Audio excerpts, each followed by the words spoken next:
परमेश्वर की फेथफुलनेस है, ये उसकी वफादारी है हमारे लिए। उसने कहा अगर तुम लोग वफादार रह सकते हो तो मैं ज्यादा रह सकता हूं।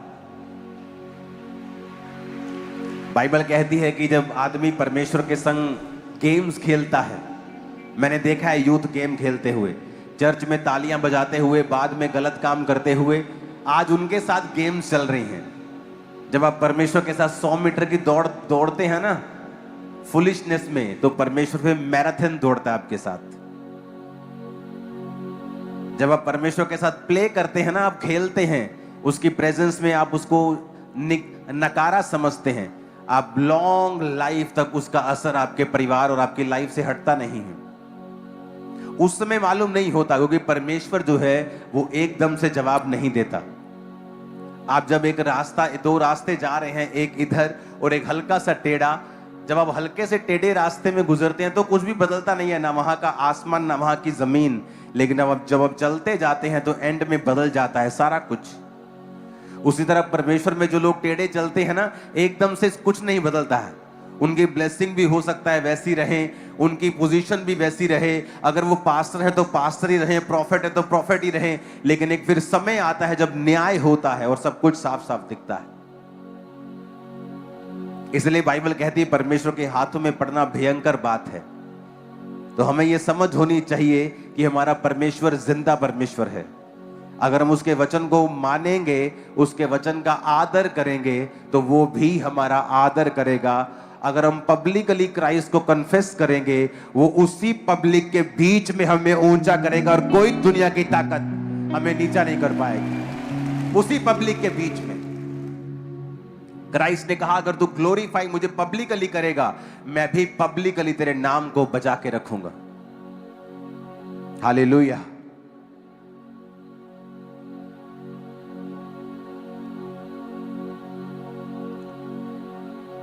दो टेस्टिमनीज को हम सुनेंगे, खुल के टेस्टिमनी देना, क्योंकि ये बड़ी टेस्टिमनीज हैं। परमेश्वर ने जो इनकी लाइफ में किया है, ये पॉसिबल नहीं था। अपोस्टल जी, इस बहन का नाम अमनदीप कौर है और साथ में इनके हस्बैंड है और ये गुरदासपुर शहर के रहने वाले हैं। अगस्त 2019 में इनकी मैरिज हुई और मैरिज के बाद जब इन बहन के पीरियड्स इरेगुलर हो गए तो इन्हें 3-3, 4-4 महीने के बाद पीरियड्स आते थे, वो भी खुलकर नहीं आते थे।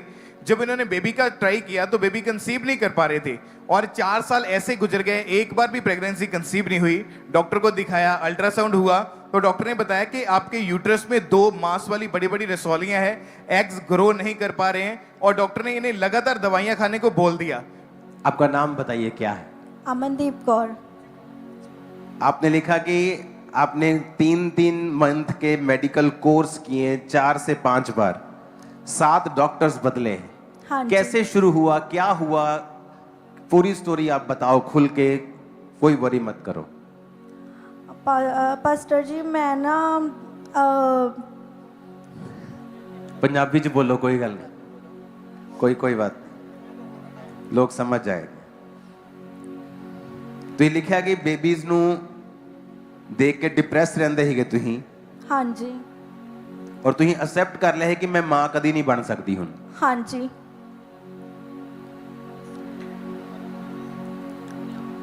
और थोड़ा नाम की है? अमनदीप कौर। अपोस्टल जी, इन्होंने जब भी ये अपना प्रेगनेंसी टेस्ट करते थे तो हर बार नेगेटिव ही आता था। टेस्ट को देखकर इतना रोते थे, बेबी ना होने के कारण रिश्तेदार ताने मारते थे, इनसे बच्चे छुपा लेते थे। किसी के बच्चे को देखते थे तो सोचते थे कि मेरे बेबी होगा भी या नहीं। अपनी लाइफ में इतनी ज्यादा शर्मिंदगी महसूस करते थे, परेशान रहते थे।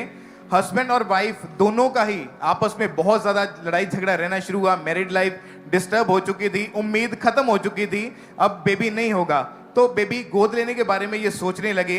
किसी विश्वासी पड़ोसी ने इनको अंकुरनला मिनिस्ट्रीज की ब्रांच गुरदासपुर के बारे में बताया और जब इन्होंने वहां पे लगातार जाना शुरू किया, वचनों को सुना और स्पेशल टीचिंग को जो आप देते हैं उसको ग्रहण किया, परमेश्वर की सामर्थ ने इनके जीवन में काम किया और इनको एकदम से अजीब सी शांति मिली जो पिछले कई सालों से इनके पास नहीं थी और इनका फेथ बढ़ने लगा। 13 अगस्त 2023 को गुरदासपुर ब्रांच में बैठे इन्होंने प्रेयर को रिसीव किया। उस प्रेयर को भी हम देख सकते हैं। ओके, इनको देना भाई। क्या किया आपने जब प्रेयर को रिसीव किया गुरदासपुर ब्रांच में? आपने कुछ लिखा है यहाँ स्पेशल?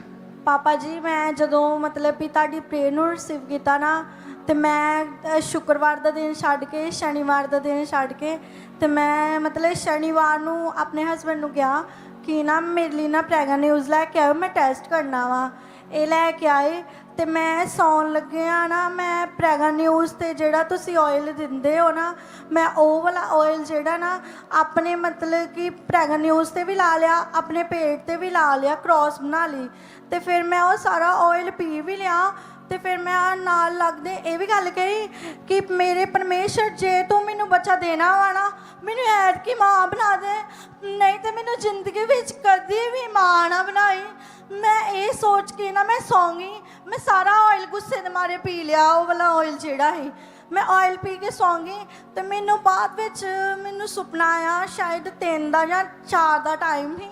ਮੈਨੂੰ ਸੁਪਨਾ ਆਇਆ ਕਿ ਤੁਮ ਪਾਪਾ ਜੀ ਮੇਰੇ ਸੁਪਨੇ ਵਿੱਚ ਆਏ ਆ ਤੇ ਪਾਪਾ ਜੀ ਨੇ ਮੈਨੂੰ ਇੰਨੀ ਗੱਲ ਕਹੀ ਆ ਕਿ ਉੱਠ ਤੇ ਮਤਲਬ ਕਿ ਆ ਜਿਹੜੀ ਸਵੀਟ ਦਿੱਤੀ ਆ ਨਾ ਮੈਂ ਇਹ ਸਵੀਟ ਨੂੰ ਖਾ ਲਾ, ਤੇਰੀਆਂ 2 ਲਾਈਨਾਂ ਰੈੱਡ ਕਲਰ ਦੀਆਂ ਪ੍ਰੋਪਰ ਆਈਆਂ ਵਾ ਤੇ ਮਤਲਬ ਕਿ ਤੂੰ ਪ੍ਰੈਗਨੈਂਟ ਵਾ।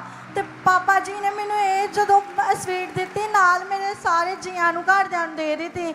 ਤੇ ਮਤਲਬ ਕਿ ਮੈਂ ਜਦੋਂ ਸਵੇਰ ਉੱਠੀ ਤੇ ਮੈਂ ਆਪਣਾ ਟੈਸਟ ਕੀਤਾ ਤੇ ਮੇਰੇ ਹਸਬੈਂਡ ਕਹਿੰਦੇ ਕਿ ਮਤਲਬ ਕਿ ਰੋਵੀ ਨਾ, ਤੂੰ ਹਰ ਵਾਰੀ ਜਦੋਂ ਟੈਸਟ ਕਰਦੀ ਆ ਤੂੰ ਉਦੋਂ ਹੀ ਰੋਨੀ ਆ ਤੇ ਐਤਕੀ ਰੋਵੀ ਨਾ। ਔਰ 2019 ਤੋਂ ਤੁਸੀਂ ਟੈਸਟ ਕਰਦੇ ਸੀਗੇ ਕਰਦੇ ਆ ਰਹੇ ਸੀ ਹਸਬੰਡ 2019 ਤੋਂ ਇਹ ਟੈਸਟ ਕਰਦੇ ਸੀਗੇ ਤੇ ਜਦੋਂ ਕਰਦੇ ਸੀ ਰੋਂਦੇ ਸੀ ਉਦੋਂ। ਹਾਂਜੀ ਪਾਪਾ ਜੀ। ਤੇ ਤੁਸੀਂ ਕਿਹਾ ਕਿ ਹੁਣ ਨਾ ਰੋਈ ਤੂੰ, ਜਦੋਂ ਟੈਸਟ ਕਰਦੀ ਹੈ ਤਾਂ ਰੋਈ ਨਾ ਤੂੰ। ਹਾਂਜੀ ਹਾਂਜੀ। ਫਿਰ ਮੈਂ ਜਦੋਂ ਟੈਸਟ ਕੀਤਾ ਤੇ ਪਹਿਲਾਂ ਮੈਂ ਬੜਾ ਮੇਰਾ ਧਿਆਨ ਹੀ ਨਹੀਂ ਕੀਤਾ ਕਿ ਮੈਂ ਟੈਸਟ ਕਰਾਂ ਵੀ। ਫਿਰ ਮੈਂ ਕਿਹਾ ਨਹੀਂ ਮੈਂ ਟੈਸਟ ਕਰਦੀ ਹਾਂ, ਪਾਪਾ ਜੀ ਮੇਰੇ ਸੁਪਨੇ ਵਿੱਚ ਆਏ ਆ।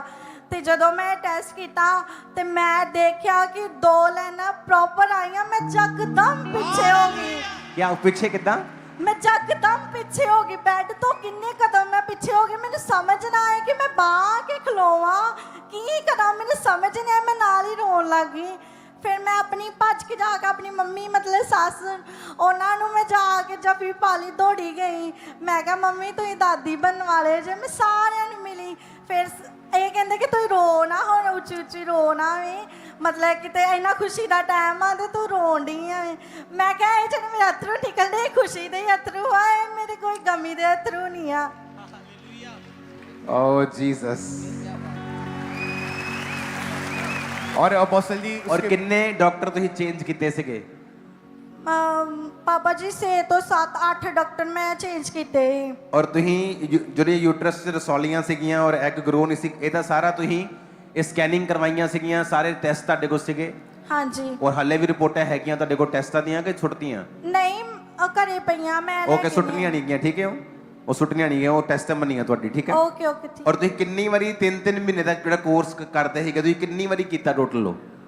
ਮੈਂ ਉਹਨਾਂ ਨੂੰ ਜਦੋਂ ਦਵਾਈ ਦੇਣੀ ਮੈਂ ਉਦੋਂ ਹੀ ਖਾਣੀ ਹੁੰਨੀ ਦਵਾਈ ਤੇ ਮੈਂ ਮਤਲਬ ਕਿ। ਔਰ ਕਿੰਨੇ ਮਹੀਨੇ ਚੱਲਦੀ ਸੀ ਇੱਕ ਵਾਰੀ ਦਵਾਈ? ਉਹ 3 ਮਹੀਨੇ ਚੱਲਦੀ ਹੁੰਦੀ ਹੈ। ਔਰ ਓਵਰ 4-5 ਵਾਰੀ ਤੁਸੀਂ ਕੀਤਾ ਔਰ ਕੋਈ ਰਿਜ਼ਲਟ ਨਹੀਂ ਸੀਗਾ? ਨਹੀਂ ਕੋਈ ਰਿਜ਼ਲਟ ਨਹੀਂ। ਔਰ ਉਸ ਤੋਂ ਬਾਅਦ ਤੁਸੀਂ ਥੱਕ ਗਏ ਕਰ ਕਰਕੇ ਔਰ ਟੈਸਟ ਕਰਦੇ ਸੀ ਜਦੋਂ ਤੇ ਨੈਗੇਟਿਵ ਆਂਦਾ ਸੀ ਤੇ ਰੋਣ ਲੱਗਦੇ ਸੀਗੇ ਤੁਸੀਂ? ਹਾਂਜੀ ਹਾਂਜੀ। ਵੀ ਲਿਖਿਆ ਮੈਰਿਜ ਲਾਈਫ ਡਿਸਟਰਬ ਰਹਿੰਦੀ ਸੀਗੀ? ਹਾਂਜੀ। ਕਿਵੇਂ ਕਿੱਦਾਂ ਰਹਿੰਦੀ ਸੀ ਡਿਸਟਰਬ? ਕੀ ਸੀਗਾ ਪ੍ਰੋਬਲਮ? ਕੀ ਸੀਗੀ? ਦੋਨਾਂ ਨੂੰ ਮਾਈਕ ਦੇ ਦਿਓ, ਕੋਈ ਬਾਤ। ਇਹ ਪਾਪਾ ਜੀ ਲੜਦੇ ਹੁੰਦੇ ਸੀ। ਇਹ ਲੜਦੇ ਸੀ ਕਿ ਤੁਸੀਂ ਲੜਦੇ ਸੀ? ਮਤਲਬ ਕਿ ਅਸੀਂ ਦੋਨੇ ਬੜਾ ਲੜਦੇ ਹੁੰਨੇ। ਮੈਂ ਇਹਨਾਂ ਨੂੰ ਕਹਿੰਦੀ ਹੁੰਨੀ ਕਿ ਮਤਲਬ ਕਿ ਤੁਸੀਂ ਨਾ ਬੱਚਾ ਲੈ ਲਓ ਵੀ ਕਿਸੇ ਕੋਲੋਂ, ਅਸੀਂ ਮਤਲਬ ਕਿ ਉਹਨਾਂ ਬੱਚੇ ਨਾਲ ਆਪਣੀ ਜ਼ਿੰਦਗੀ ਮਤਲਬ ਬਤੀਤ ਕਰ ਲਾਂਗੇ। ਪ੍ਰੈਗਨੈਂਟ ਤੇ ਮੈਂ ਹੋਣ ਨਹੀਂ ਦਈ ਵੀ 2-4 ਸਾਲ ਅਡਾਪਟ ਕਰ ਲਓ। ਹਾਂਜੀ ਮਤਲਬ ਗੋਦ ਲੈ ਲਈਏ ਬੱਚਾ। ਹਾਂਜੀ। ਮੈਂ ਫਿਰ ਮਤਲਬ ਕਿ ਜਦੋਂ ਇਦਾਂ ਫੋਨ ਤੇ ਕੋਈ ਵੀਡੀਓ ਵੇਖਣੀ, ਸਟੇਟਸ ਵੇਖਣੇ ਜਾਂ ਕੁਛ ਵੀ ਵੇਖਣਾ, ਮੈਂ ਉਹ ਵੇਖਦੀ ਨਹੀਂ ਕਿ ਕਦੋਂ ਸਾਡੇ ਕੋਲ ਵੀ ਆਊਗਾ ਬੱਚਾ ਤੇ ਅਸੀਂ ਮਤਲਬ ਕਿ ਖਿਡਾਵਾਂਗੇ ਉਹਨੂੰ, ਵੀ ਨਵੇਂ ਕੱਪੜੇ ਲੈ ਕੇ ਦਾਂਗੇ ਤੇ ਨਾਲੇ ਮਤਲਬ ਕਿ ਚੀਜ਼ਾਂ ਉਹਨੂੰ ਵੀ ਲੈ ਕੇ ਦਾਂਗੇ, ਸਕੂਲ ਪਾਵਾਂਗੇ। ਤੇ ਜਦੋਂ ਮੈਂ ਇਦਾਂ ਚੈੱਕ ਕਰਦੀ ਹੁੰਨੀ ਤੇ ਨੈਗੇਟਿਵ ਆਉਂਦਾ ਤਾਂ ਫਿਰ ਬੜਾ ਪਛਤਾਵਾ ਜਿਹਾ ਹੁੰਦਾ ਹੈ ਕਿ ਮੈਂ ਇਹ ਸਭ ਕੁਝ ਐਵੇਂ ਹੀ ਸੋਚਦੀ ਹਾਂ। ਤੇ ਮੇਰੇ ਮਤਲਬ ਕਿ ਇਦਾਂ ਜਦੋਂ ਕੋਈ ਆਉਂਦਾ ਹੁੰਦਾ ਸੀ ਰਿਸ਼ਤੇਦਾਰ ਜਾਂ ਕੋਈ ਵੀ ਇਦਾਂ, ਤੇ ਉਹਨਾਂ ਦਾ ਪਹਿਲਾ ਬੇਬੀ ਹੋਣਾ ਨਾ, ਤੇ ਉਹਨਾਂ ਨੇ ਮੈਨੂੰ ਵੇਖ ਕੇ ਤੇ ਆਪਣੇ ਬੱਚਾ ਲੁਕਾ ਲੈਣਾ ਵੀ ਇਹਦੇ ਮਤਲਬ ਕਿ ਬੱਚਾ ਨਹੀਂ ਹੁੰਦਾ ਤੇ ਕਿਤੇ ਸਾਡਾ ਵੀ ਮਤਲਬ ਕਿ ਬੱਚੇ ਦਾ ਕੋਈ ਨੁਕਸਾਨ ਨਾ ਹੋ ਜੇ ਜਾਂ ਕੁਛ ਕਰ ਨਾ ਦੇ ਵੀ। ਫਿਰ ਉਹਨਾਂ ਨੇ ਮਤਲਬ ਕਿ ਇਦਾਂ ਮੇਰੇ ਕੋਲ ਇੱਕ ਦੋ ਵਾਰੀ ਬੱਚਾ ਵੀ ਖੋਇਆ ਆਪਣਾ। ਫਿਰ ਮੈਨੂੰ ਬੜਾ ਅਜੀਬ ਜਿਹਾ ਲੱਗਾ ਕਿ ਇਹ ਆਪਣਾ ਬੱਚਾ ਆਪਣਾ ਹੀ ਹੁੰਦਾ ਕਿ ਇਹਦਾ ਬੱਚਾ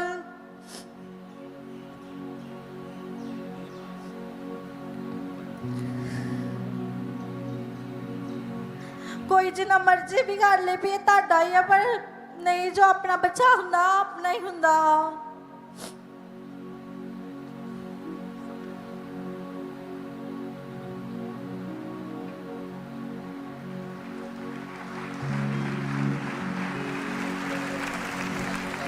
यही बेबी है इनका, क्या वेट कर रही तू? और अपोस्टल जी उसके बाद थोड़ा परमेश्वर अच्छे ने आदमी को काम दिया करो। संभाल के रखा। और जब दोबारा डॉक्टर के पास भी गए, जो बीमारियां डॉक्टर बताते थे, रसौलियां सब गायब हो चुकी थी और परमेश्वर ने हर तरह की शर्मिंदगी को खत्म किया और हेल्दी बेटी के साथ परमेश्वर ने आशीष किया। रोना खत्म, शर्मिंदगी खत्म और परमेश्वर ने खुशियों के साथ इनको भर दिया है।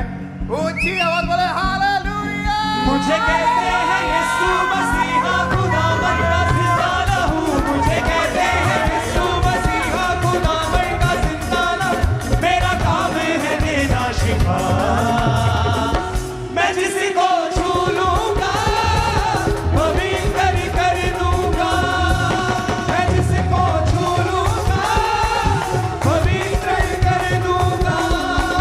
Hallelujah, hallelujah. उस दिन प्रेगनेंसी सुबह हुई, उसके बाद बेबी गर्ल हुई हाँ और जी। पीरियड्स भी उनके प्रॉपर हैं। हाँ जी। चीजें खत्म हो चुकी हैं। हाँ जी। जितनी तारीफ कर सकते हो खुदाबंद की कर दो। हालेलुया।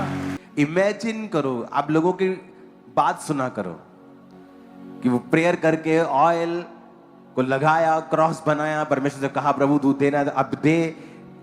कुछ चीजें आपके हार्ट से, आपकी स्पिरिट से निकलती हैं। कुछ चीजें डीप हैं जिनके बारे में मैं आज आपसे बात नहीं करूंगा। आज एक अनदर विषय है जो होली स्पिरिट ने मुझे बताया है, इसके बारे में मैं कभी आपको जरूर बताऊंगा। गुरदासपुर मीटिंग के लिए तैयार हो? क्रिश्चियन लोगों के लिए और है ही क्या है। पार्टीज में हम जाते नहीं हैं, नाइट क्लब्स में हम जाते नहीं हैं, यही हमारी लाइफ है। जब क्रूसेड आए तो परिवारों समेत पूरी तरह से तैयार होके आया करो जरा खुदावंद के नाम को महिमा देने के लिए। आमीन। यही तो बरकत लेने का तरीका है, यही तो परमेश्वर को खुश करने का तरीका है कि आप जा रहे हैं क्रूसेड के ऊपर, चाहे आपको हीलिंग की जरूरत नहीं है, आप दूसरों के लिए प्रार्थना कर रहे हैं कि वहां पे बीमार लोग आएंगे और उनको हीलिंग की जरूरत है। आज जो प्रार्थना हमने की है पुलपेट में आने के तुरंत बाद, उस प्रार्थना को फिर से इंटरनेट पे दोबारा जाके सुने। उसमें मैंने आपको भेद दिए हैं, कैसे पवित्र आत्मा बात करता है लोगों से। ओके, किस तरह से वो आपको बढ़ाता है, आपके लेवल को किस तरह से वो इंक्रीज करता है। वो बड़ी मध्यम बात होती है, परमेश्वर बड़ी मध्यम बात आपके दिल में करता है, बड़ी धीरे से करता है, लेकिन हम उसे इग्नोर करते हैं, ओवररूल कर देते हैं, अपने शरीर की बात सुनते हैं, उसे नकार देते हैं। और वही वो टाइम होता है जहां हम ग्रो करेंगे या नहीं करेंगे, परमेश्वर डिसाइड करता है। अब हो सकता है एक ही स्पिरिचुअल उम्र में 10 साल रहें, कि स्पिरिट में आपकी उम्र 15 साल है, और हो सकता है 10 साल 15 साल बीत जाने पर भी जहां आप 25-30 के होने चाहिए थे, अभी भी आप 15 साल के ही हैं, क्योंकि आपने परमेश्वर की आवाज को सुनना बंद कर दिया। आप 15 साल के इसलिए हुए क्योंकि तब आप परमेश्वर की आवाज को सुनते थे। अब आप जब थोड़ा बड़े हो गए, आपने उसकी आवाज को सुनना बंद कर दिया और आपने अपने शरीर की आवाज को सुना और समझा। दाऊद इसीलिए मरा, क्योंकि मरा वो वाला मरा नहीं, परमेश्वर में जब आप हट जाते हैं और उसके प्रेजेंस में आप गुनाह करते हैं, वो मरा ही होता है।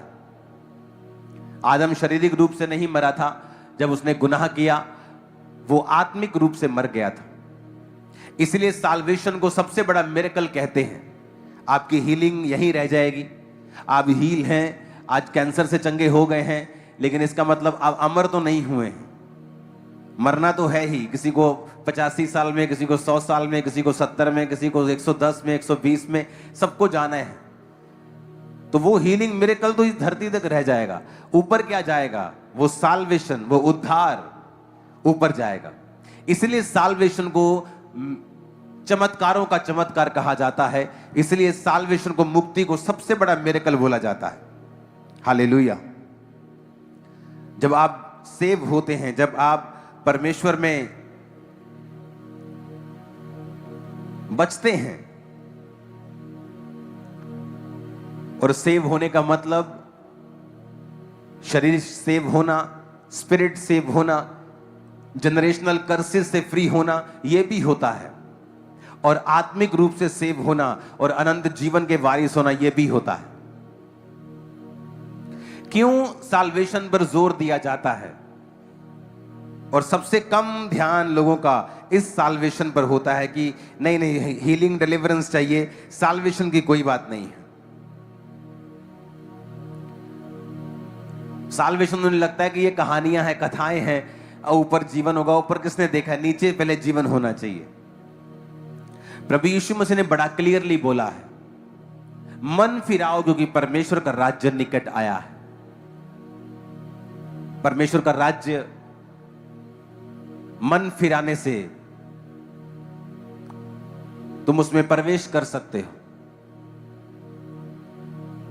परमेश्वर ने एक और बात बोली है, उसने कहा कि आप जानते हैं अगर परमेश्वर ने आपकी जिंदगी में काम करना है, बड़ा काम करना है, वो छोटी छोटी बातें आपसे करेगा।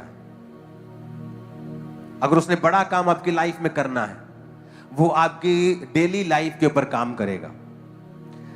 आप बैठकर नेटफ्लिक्स देख रहे होंगे और परमेश्वर का आत्मा बोलेगा मत देख।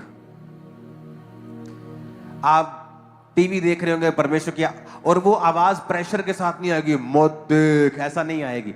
जस्ट एक धीमी सी आवाज होगी आपके अंदर, आप उसे इग्नोर कर सकते हैं बड़े आराम से, और वो आपको दोबारा आवाज नहीं लगाएगा। वो आवाज भारी नहीं होगी, वो आवाज जोर से नहीं आएगी। उस आवाज अगर आप नहीं मानेंगे तो आपका गला नहीं दबा देगी। वो शैतान है जो ऐसा करता है। परमेश्वर ऐसा नहीं करता है। आपने कभी नहीं देखा होगा किसी क्रिश्चियन के ऊपर पवित्र आत्मा आए और वो खेलने लगे और चर्च में लेके गए और मालूम हो कि इस पे तो पवित्र आत्मा आता है। जीसस ने कहा, मैं किसी के ऊपर जबरदस्ती नहीं आता हूं। जब तुम मुझे पुकारोगे, मेरे प्यासे होवोगे, मुझे बुलाओगे, तब मैं आऊंगा। चोर डाकू तुम्हारे घर में पूछ के नहीं आते हैं, वो ऊपर से आते हैं। इसलिए आप परमेश्वर की आत्मा को कभी नहीं देखोगे कि वो किसी पे आ जाए और उसको पता ना हो कि ये परमेश्वर का आत्मा मेरे अंदर है। उसको चर्च जाके बताओ कि मेरे अंदर तो पवित्र आत्मा है। लेकिन भूतों के बारे में आप ऐसे ही सुनोगे कि इसके अंदर फलाना है, इसके अंदर धमकानी है, आप ऐसे ही सुनोगे। क्यों? क्योंकि वो चोर और डाकू हैं। वो पूछ के नहीं आए। क्योंकि आपका घर, जब आप अपने घर में जाते हैं, आप गवांडी के पड़ोसी के पास से होकर आप दीवार फांद कर नहीं जाते हैं, आप अपने घर में फ्रंट से जाते हैं। जब जीसस आपके रियल घर में, जो उसका आप रियल घर है, जब आता है, वो फ्रंट से आता है और पूछता है, क्या तू अपने हृदय में मुझे जगह देगा? जब आप बोलते हैं हाँ मैं दूंगा और पापों को मानूंगा, तब पवित्र आत्मा आपके हृदय में आता है। इससे मालूम होता है कि वो आपका असली बाप है और आप उसके असली घर हैं। पता चलता है। लेकिन बड़ी दुष्ट आत्मा आपके अंदर होती जो आपको मालूम भी नहीं आपके अंदर है। जब एक दिन खेल आती तो बताते हैं फलाना मेरे अंदर आ गया जी, ये तो ढिमकाना मेरे अंदर। किसने बोला इसको आने के लिए? किसने नहीं। क्योंकि चोर और डाकू किसी से बिना पूछे आपके घर में एंट्री मारते हैं। आपको ये बात समझनी होगी, जब भी पवित्र आत्मा आपके जीवन में काम करना चाहेगा, वो आपसे धीमी बातें करेगा। वो हो सकता है आपके दिल से, आपके दिल हृदय में बात करे कि अपनी माता से अच्छी तरह से बात कर। वो आपके हृदय से छोटी छोटी विषयों में बात करता है। लेकिन आप जब शरीर में होते हैं और उसको इग्नोर करते हैं, तो आप अपनी ग्रोथ पे अटैक करते हैं। क्योंकि परमेश्वर ने आपको डे बाय डे ग्रेस देनी होती है और आपको आगे बढ़ाना होता है, इक्विप्ड करना होता है, आपको भरना होता है कि आप उस शैतान का सामना कर सकें और अपनी जिंदगी में जयवंत जीवन जी सकें। अगर मान लो आपको अपने बेटे के ऊपर कंट्रोल चाहिए जो आउट ऑफ कंट्रोल जीवन जी रहा है, तो वो कंट्रोल आपके बेटे से शुरू नहीं होगा, वो कंट्रोल आपकी स्पिरिचुअल लाइफ के कंट्रोल से शुरू होगा, आपकी लाइफ से। चाहे आप किसी की लाइफ पे कंट्रोल चाहते हैं, जो आपका बेटा है, बेटी है, मां है, बहन है, पत्नी है, पति है, लेकिन वो एक्चुअल कंट्रोल आपकी लाइफ से शुरू होता है, क्योंकि वो आप चाहते हैं, आपको नॉलेज है, आपकी आईज खुली है, आपको पता है कि ये गलत है, उसको तो पता भी नहीं कि वो गलत है। जब वो शुरुआत आपसे होनी है, तो परमेश्वर सबसे पहला बदलाव भी आपकी लाइफ में करता है कि आप उस बात को सुने और समझें और उसके बाद आप उसे फॉलो करें। फिर परमेश्वर एक ऑरा, एक ग्रेस, एक अनॉइंटिंग, एक ग्रेस, आपकी एक झिलम आपके आसपास क्रिएट करना शुरू करता है, जिससे परमेश्वर धीरे धीरे उस व्यक्ति के हृदय को बदल देगा और उसके प्रति, उसके दिल में आपके प्रति प्रेम को पैदा कर देगा, इज्जत को पैदा कर देगा और धीरे धीरे बदलाव आना शुरू होगा। और ये एक्चुअल में बदलाव आपसे जुड़ा हुआ था, उससे नहीं जुड़ा हुआ था। आप मेरी बात समझ पा रहे हैं कि नहीं? ऊपर से जा रही है। हाँ, आदमी चाहते मेरा बिजनेस चले, लेकिन जब आप पवित्र आत्मा की आवाज को इग्नोर करेंगे, आप कभी भी सक्सेसफुल नहीं हो पाएंगे। परमेश्वर ने इस दुनिया का नियम बनाया कि जब तक ये दुनिया बनी रहेगी, बोने का समय और काटने का ये बना रहेगा। परमेश्वर ने एक नियम ठहराया है कि अगर तुम्हें फसल चाहिए तो तुम्हें बीज बोना पड़ेगा। चाहे हम लाख प्रार्थना कर लें, अगर हम बोने वाले टाइदर नहीं हैं, अगर हम टाइथ नहीं बोते हैं, उस टाइथ से आप किसी विडो की हेल्प नहीं कर सकते। एक्चुअल में वो टाइथ चर्च भवन के लिए होता है, आप सेवा भी नहीं कर सकते हैं। एक्चुअल में जो रियल बाइबल टीचिंग है वो परमेश्वर के घर से जुड़ा होता है। हालेलुया। और जब परमेश्वर के घर में कार्य होते हैं तो परमेश्वर उस टाइथ के बदले आपकी लाइफ में काम करता है और उस बीज को वो बढ़ाता है। लेकिन जब पवित्र आत्मा हमसे बात करता है और हमें अपने आप को शो करना है, या हमारे जीवन में वचन की कमी है, हमें मालूम नहीं कि एक्चुअल वर्ड क्या कहता है, तो हमारी लाइफ में जो रिजल्ट है वो लिमिटेड रहता है और हम उस लेवल तक नहीं पहुंच पाते। और डेविल के अटैक्स भी अपनी लाइफ पर हम महसूस करते हैं, क्योंकि हम वर्ड को ब्रेक कर रहे हैं और पवित्र आत्मा की उस आवाज को नहीं सुन पा रहे हैं। परमेश्वर ने कहा, वचन जब अच्छी भूमि पर बोया जाएगा तो वो फल लेके आएगा। अगर वो झाड़ियों के पास बोया गया है तो फल नहीं लाएगा, वो जल्दी उग जाएगा, जल्दी सूख जाएगा, कुछ शैतान चुग के लेके जाएगा। तो वो वचन है क्या कि संसार का धोखा उस वचन को दबा देगा, और जो अच्छी भूमि पर बोया जाएगा वो फलों को लेके आएगा। ऐसा क्यों लिखा बाइबल में? और एक जगह और पवित्र आत्मा ने एक वचन लिखा है, यीशु मसीह ने कहा कि जब वो भवन में थे और परमेश्वर ने पुकार के कहा कि हे दुनिया की, अगर तुम चाहते हो कि आत्मा तुम पे उतरे, तुम प्यासे हो, तो मेरे पास आओ, मैं तुम्हें पिलाऊंगा और तुम जीवन जल के सोते बन जाओगे। और हर एक किसान एक बात को जानता है। उस वचन को मैं पढ़ देता हूं आपके लिए। वो वचन है,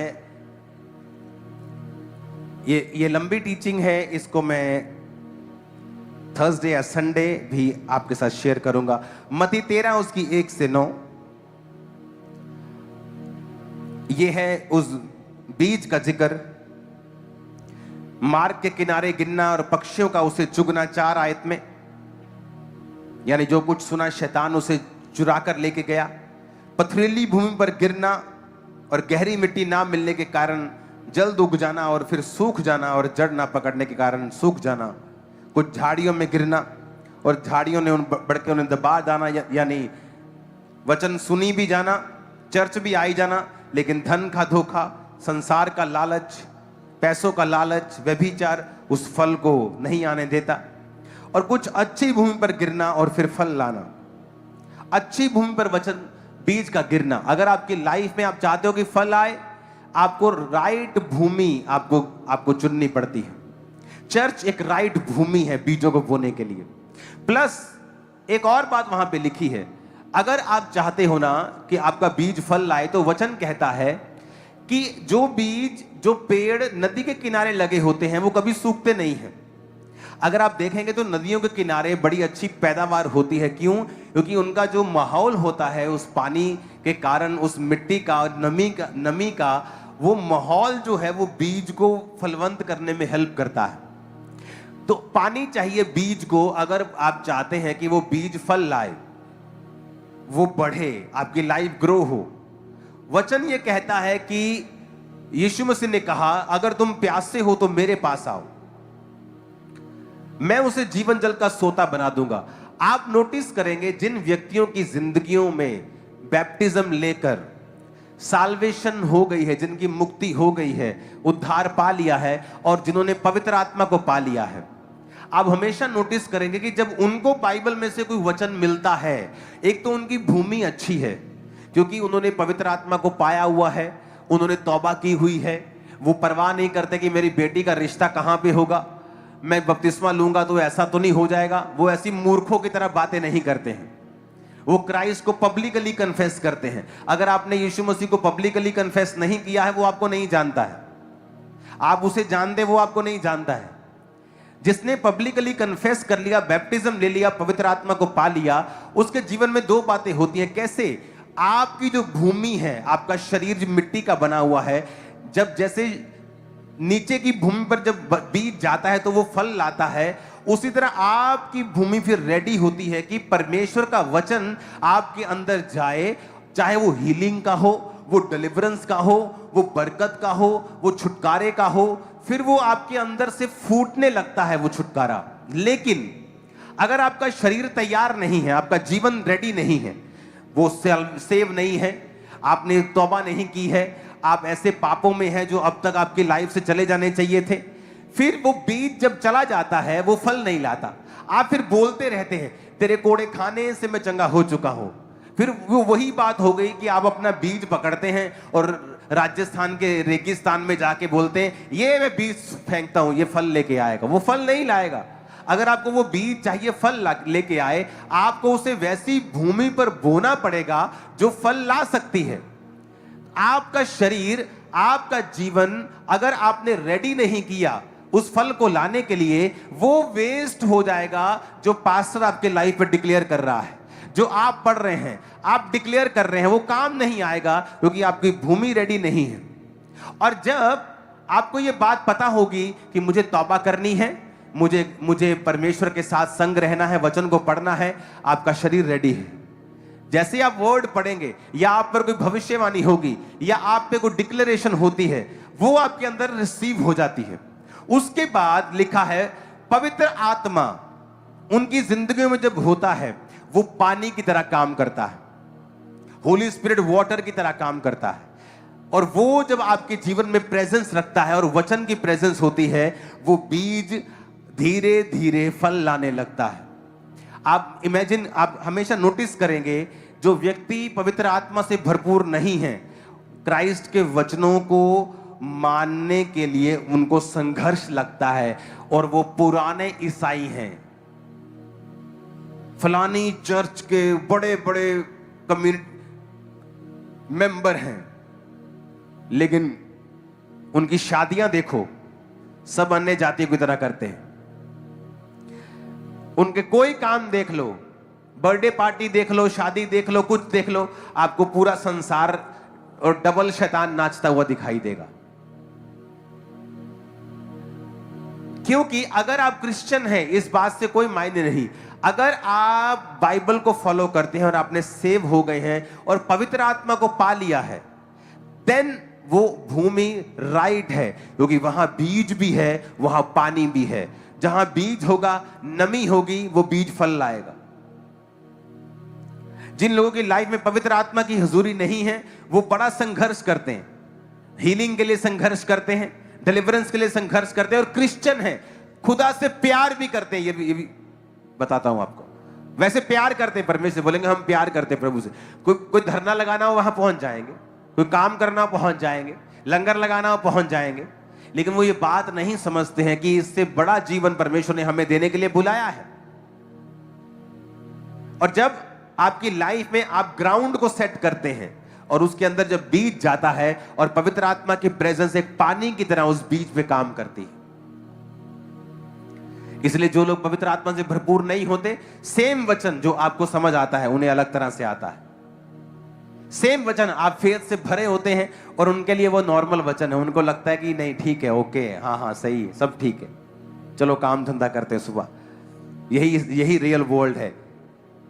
उन्हें लगता है कि वो मिरेकल शायद पुराने जमाने में होते थे। उनकी लाइफ में वो काम नहीं होता क्योंकि पवित्र आत्मा की प्रेजेंस नहीं है। हालेलुया। अगले संडे प्रभु भोज होगा। जो लोग बैप्टाइज नहीं हैं, आज बपतिस्मा लें, क्राइस्ट को पब्लिकली कन्फेस करें।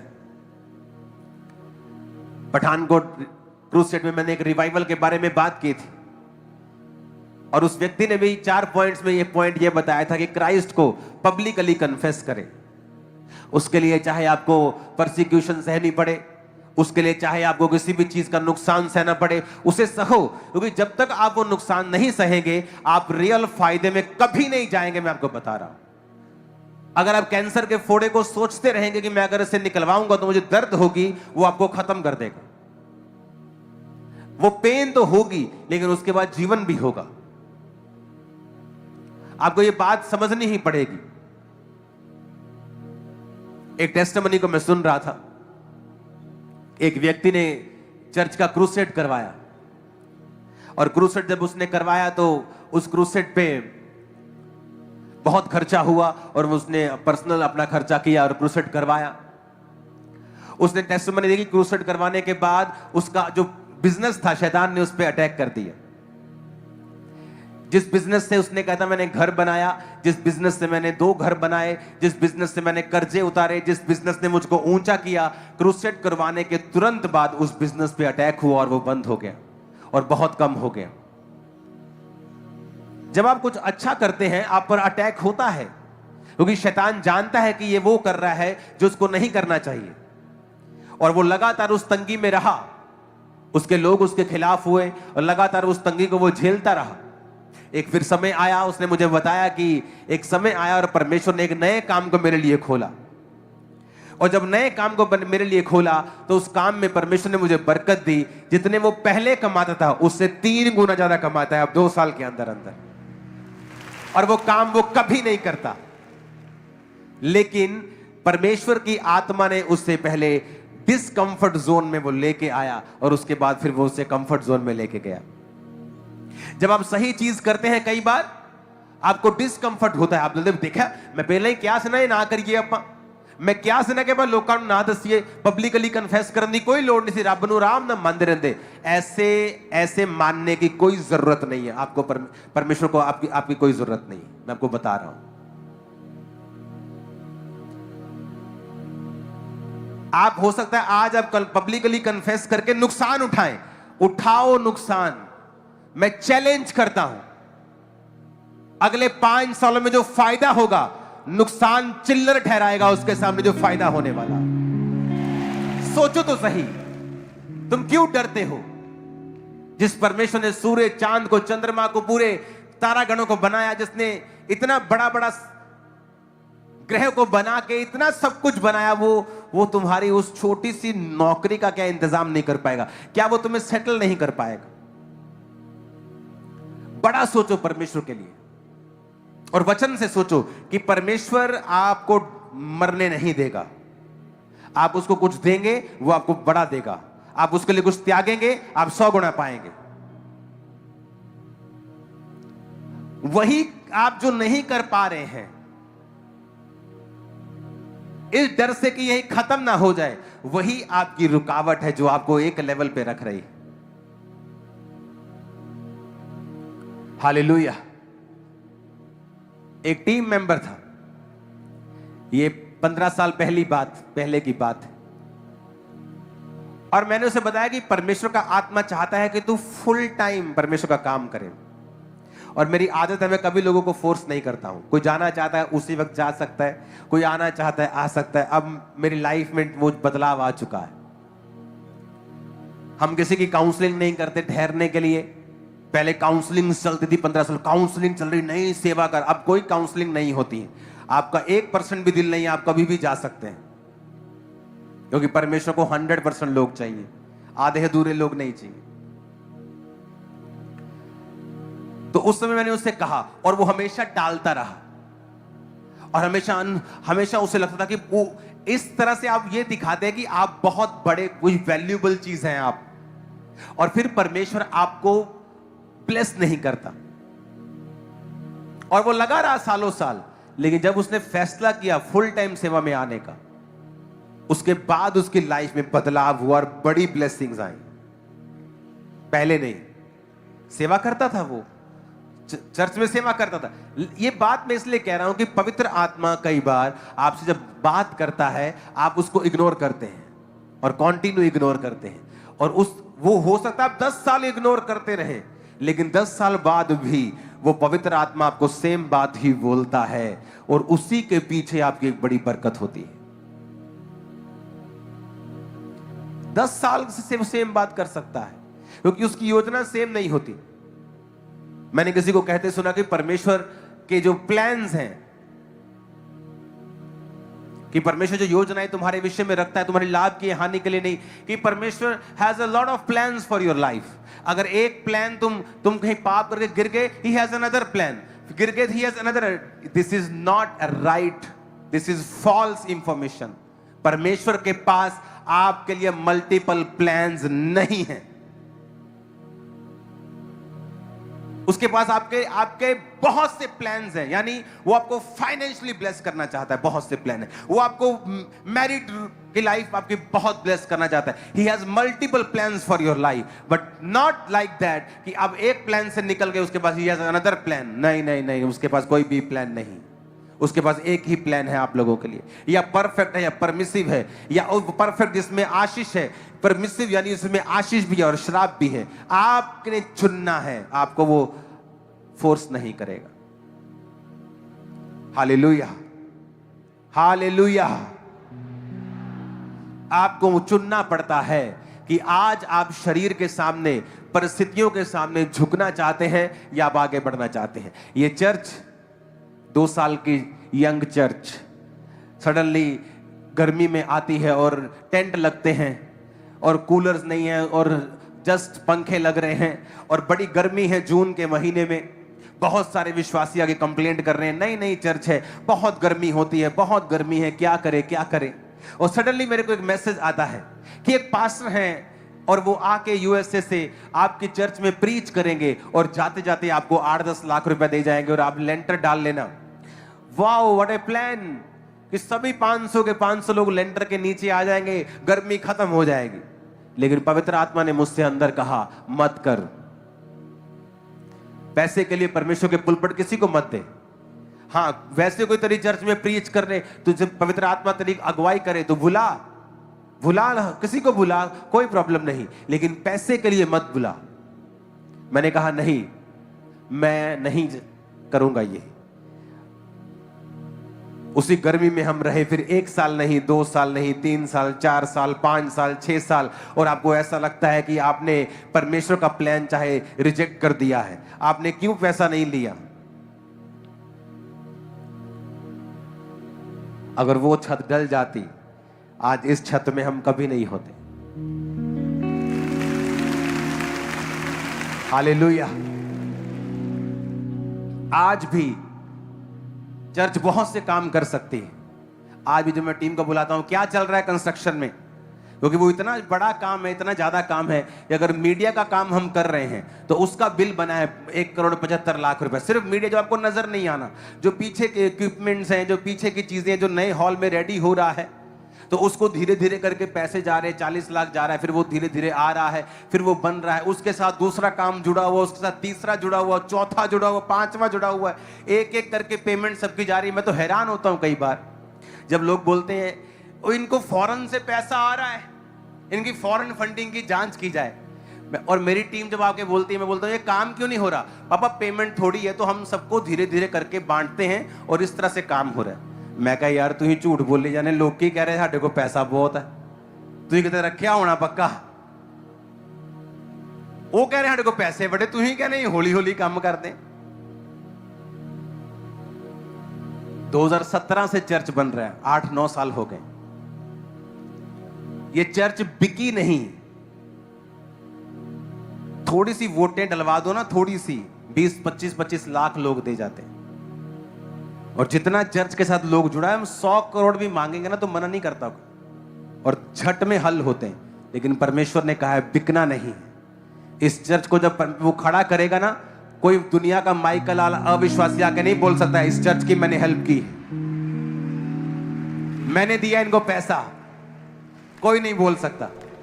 हम सब यही बोलते हैं कि इस चर्च के गरीब लोगों ने, इस चर्च के मीडियम क्लास लोगों ने, इस चर्च के अमीर लोगों ने, हमने मिलके बिना फॉरेन फंडिंग के ये चर्च खड़ा किया, खुदा ने खड़ा किया। हालेलुया। ये लाइफ होनी चाहिए। एक समय होता है आपको वेट करना है, वो चाहे उसमें टाइम लगे। रेत पे घर बनाना आसान है, आप झट बिक जाओ और 50-100 करोड़ में और जो मर्जी एम्पायर अपना खड़ा कर लो, लेकिन उसमें बढ़ोतरी नहीं है, उसमें परमेश्वर नहीं है। परमेश्वर का घर हमेशा चट्टान पर बनाना, उसकी नींव डालना कहीं अधिक मुश्किल है, लेकिन जब वो घर बन जाता है कोई ढा नहीं सकता, कोई गिरा नहीं सकता। फैसला कर लो आज वचन पे खड़े रहेंगे, वचन में खड़े रहकर थोड़े साल मुसीबत भी झेलनी पड़े तो झेलेंगे, क्योंकि जो परमेश्वर ने अब इस सेवकाई में किया है वो मार्वलस है। वो दुनिया देख रही है, वो अमेरिका देखता है, वहां के लोग देखते हैं कि क्या हो रहा है वहां। मैसेजेस आते हैं, फोन्स आते हैं, कई देशों के प्रेसिडेंट, प्राइम मिनिस्टर्स वॉच करते हैं हमारी मीटिंग्स को कि परमेश्वर का आत्मा वाकई वहां काम कर रहा है। Hallelujah, hallelujah. अपने पड़ोसी को बोलो सही चलेंगे, कुछ भी हो जाए, देरी हो ना हो, आशीष आए ना आए, पर हम सही चलेंगे वचन के अनुसार, और फिर जो होगा वो पहले कभी ना हुआ होगा। आमीन। ऊंचा, और ये आशीष तुम्हारी है। आमीन। ऊंचा, तो ये आशीष तुम्हारी है चर्च।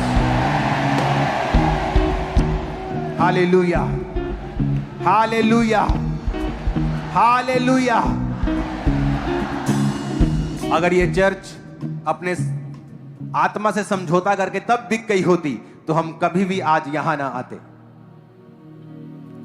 उस 10 बाय 12 के रेंटेड कमरे की चर्च आज 50, 70, 100 एकड़ में लग रही है। आपको पता होना चाहिए,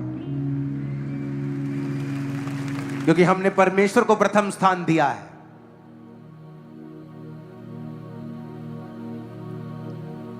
मेरी टीम मेंबर्स के अपने घर थे और 2016 में मैं रेंट पे था, जब मैं ये चर्च भारत की दूसरी सबसे बड़ी और पंजाब की सबसे बड़ी और उत्तर भारत की सबसे बड़ी चर्च थी।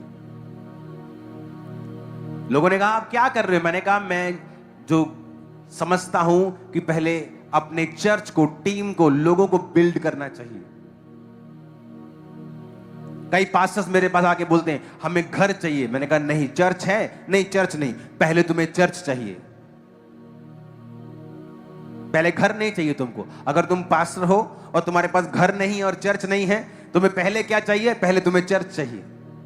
पहले चर्च बनाओ, चाहे घर उसके ऊपर बना लो, बात अलग है, लेकिन पहले चर्च बनाओ।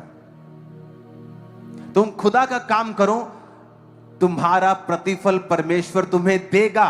उसने मुझे दिया है, सालों के बाद आपको देगा। और जब वो देता है तो दुनिया से अलग देता है, बेस्ट देता है। Hallelujah, hallelujah. यहां जब बदलाव होगा सब बदल जाएगा। अपने हाथों को उठाओ, सब जन खड़े हो जाओ।